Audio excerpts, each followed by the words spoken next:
Let's talk about another big story that happened overnight. House Republicans approved a package to rescind or pull back, claw back around $9 billion in foreign aid funding and funding that was supposed to go to public broadcasting. Only 2 Republicans voted no, siding with House Democrats in this vote. Lawmakers voiced their concerns about the package on the House floor last night, and here's a little bit of that. Our public radio and TV, our work across the globe for public health and peace are what is the best of America. They're taking Alamo off the air because they gave billionaires a tax break. The public will remember who stood with Big Bird and who strangled him. CBS News congressional correspondent Nikole Killion on Capitol Hill once again chasing the headlines for us. Nikole, this package moved through the halls quickly. So what comes next? Well, it did and it didn't. But, in terms of, obviously, we heard, Democrats' concerns there. But many Republicans are cheering the passage of this package from the standpoint that, this basically codifies a number of the cuts from the DOJ team earlier this year. Of course, when we saw USAID dismantled, obviously, there have been some Republicans who have been concerned about public broadcasters suggesting that entities like NPR and PBS have a more liberal bent. So they believe that these funding cuts were warranted, even though certainly in talking to officials within public broadcasting, like the head of NPR, they argue that they try to provide a balanced picture of Americans' views. So that being said, what happens is that these cuts now take effect. Had Congress not passed this package, then funding for these programs would have remained intact. But the White House has indicated it's possible they could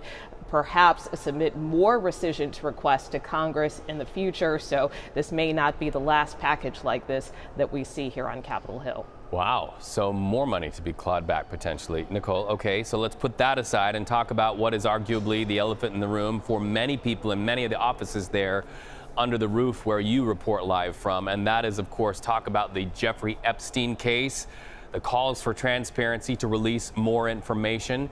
What are you hearing from members of Congress on that?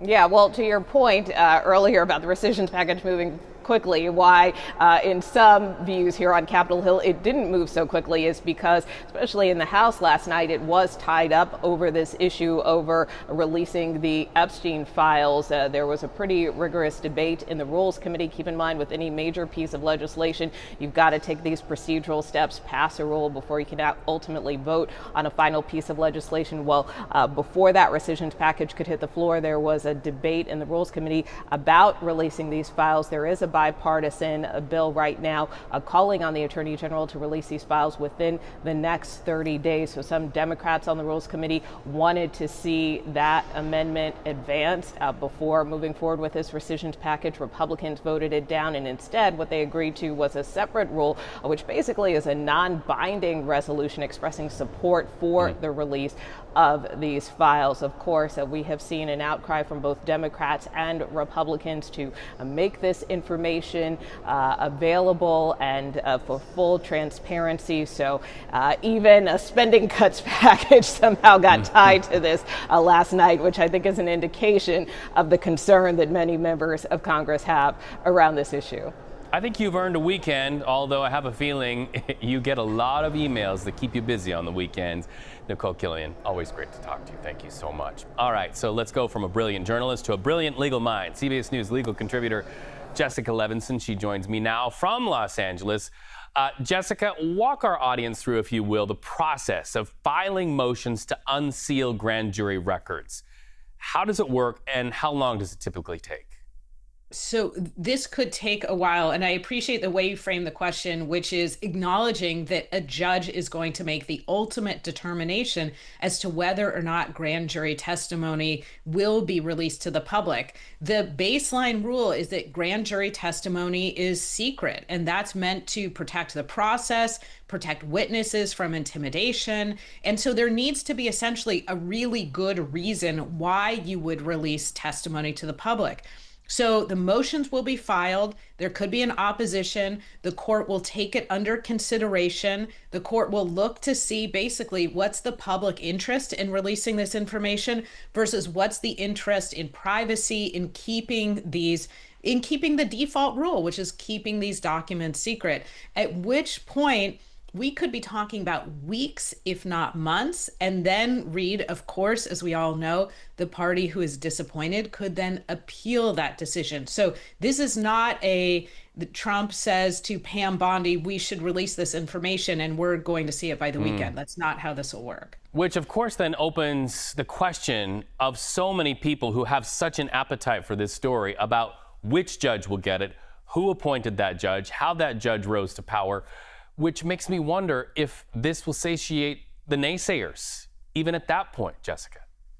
I love this question also because it reminds us that we're actually talking about probably a really limited slice of this overall story and the overall cases, meaning we're talking about grand jury testimony, not the overall FBI files. And the grand jury testimony likely will relate only to Epstein and his accomplice, Ghislaine Maxwell. And there's the possibility that we won't see anything like what I think people want to see, which is client lists, photos, videos, other documents. That's not likely going to be part of, if we do see the grand jury testimony, it likely won't be part of it. So it reminds us that, one, President Trump asked for information that's going to have to go through a lengthy judicial process.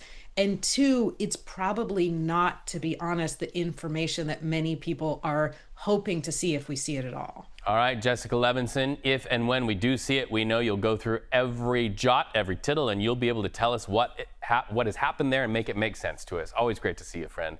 You have a good day.